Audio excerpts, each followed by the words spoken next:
Bismillahir Rahmanir Rahim. Alhamdulillahi Rabbil Alameen. Wassalatu wassalamu ala Rasulillah. My dear brothers and sisters in Islam, be a messenger, Muhammad sallallahu alaihi wasallam. Today's topic is the many similarities between the Qur'an and the Bible.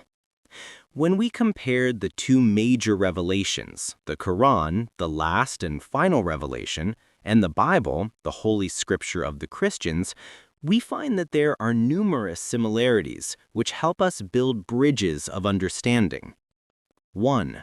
Belief in one God, Tawheed.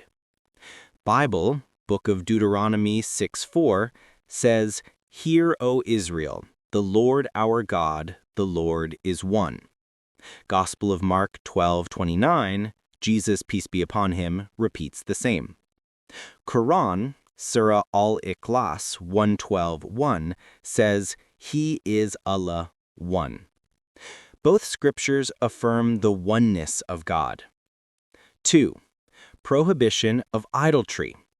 Bible, Exodus 23:5, "Thou shalt have no other gods before me. Thou shalt not make unto thee any graven image."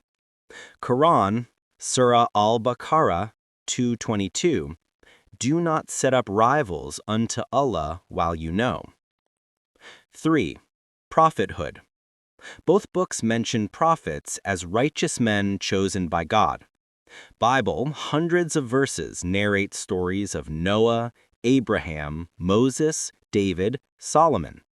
Qur'an confirms the same prophets, but adds the final messenger, Muhammad sallallahu alaihi wasallam, in Surah Al-Ahzab 33:40. 4. Jesus, peace be upon him. Bible affirms Jesus as a prophet and messenger, John 12:49.